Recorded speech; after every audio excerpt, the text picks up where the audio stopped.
sobat minimal, kita berjumpa lagi.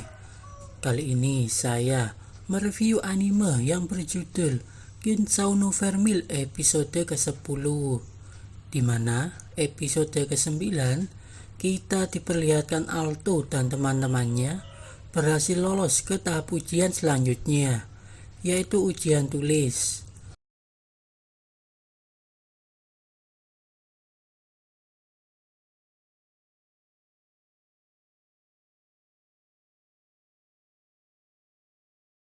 Vermil masih terus meminta ciuman kepada Alto agar tenaganya bisa maksimal.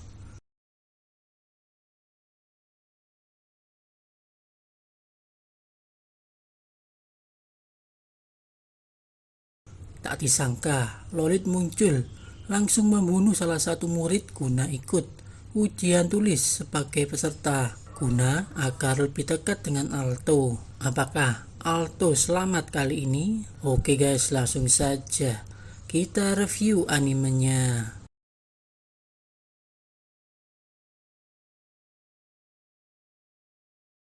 Vermil mulai bosan menunggu karena ujian tulis belum selesai. Alto pun mulai mengerjakan soal ujian tulis tersebut.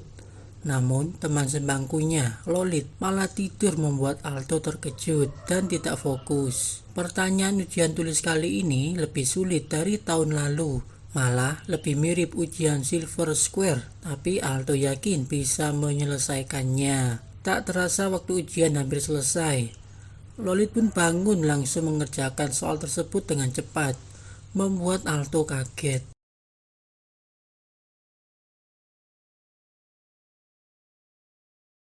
Lolit mengejek Alto karena beberapa soal belum diselesaikan, padahal soalnya begitu mudah.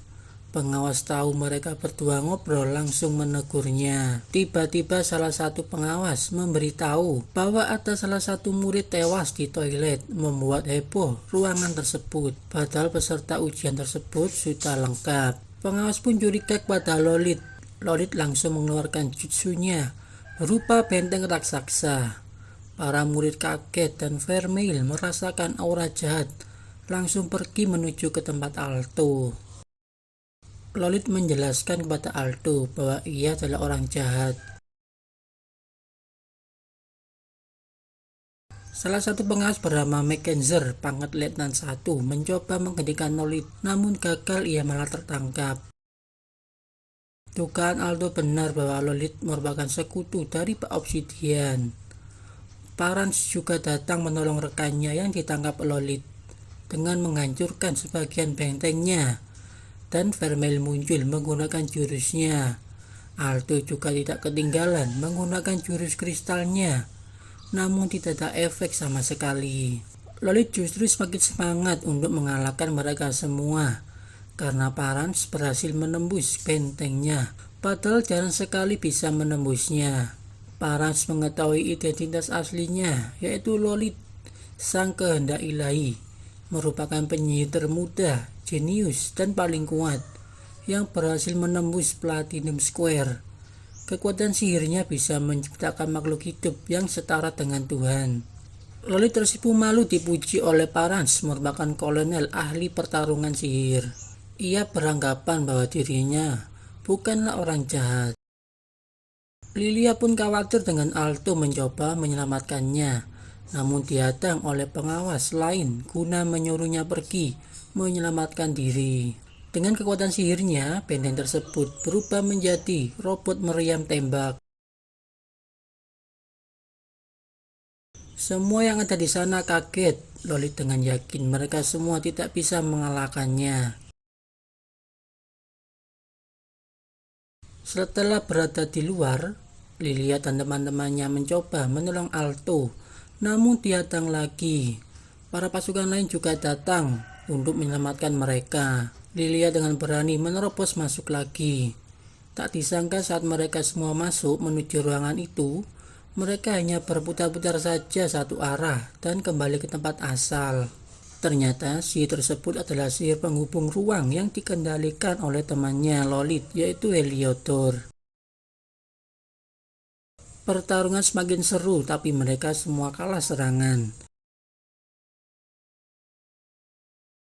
Vermeil pun ditangkap oleh Lolith.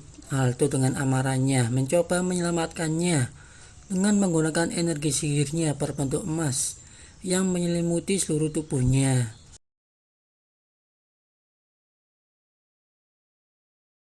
Dengan serangan jurus kristalnya langsung menghancurkan sebagian bentengnya, membuat Lolith terkejut.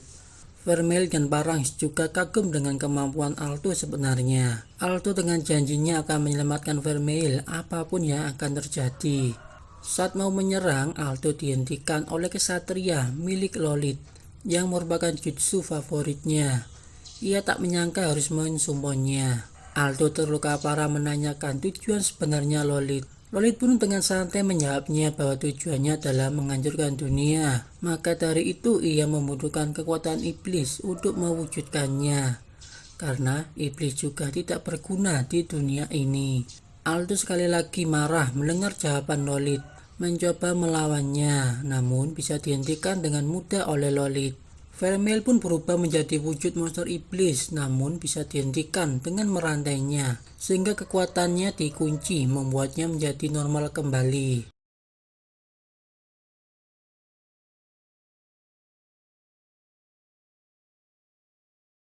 Alto masih berusaha menolong Vermeilnya. Sebenarnya Lolith tidak mau membunuh Alto, namun dengan terpaksa membunuhnya. Saat kesatria mau menyerang Alto dengan jurusnya, tak disangka bisa dihentikan oleh buku segel Vermeil. Lolith pun terkejut. Saat buku itu terbuka, ternyata muncul sosok wanita yang sama seperti di dalam mimpi Alto.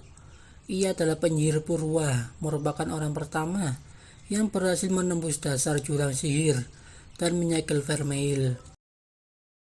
Ternyata saat menyegel Vermeil, sebagian tubuhnya tinggal di buku tersebut. Apabila terjadi sesuatu, ia bisa muncul. Dan faktanya, Vermeil sendirilah yang minta disegel ke dalam buku itu dengan meminta bantuannya. Alto langsung ingat perkataan Vermeil dulu, yaitu disegel karena melakukan banyak kejahatan. Ia juga menjelaskan bahwa yang mengurungnya saat ini adalah hanya ingatannya saja. Ia pun meminta jawaban Alto atas pertanyaan apakah Alto bersedia menerima konsekuensinya apapun itu. Alto dengan yakin mau menerima apapun itu, walaupun masih belum tahu perasaan sesungguhnya, dan selalu ada di pihaknya. Lolith mencoba menggagalkan rencana mereka, namun Alto lebih dulu membuka kunci segel ingatannya.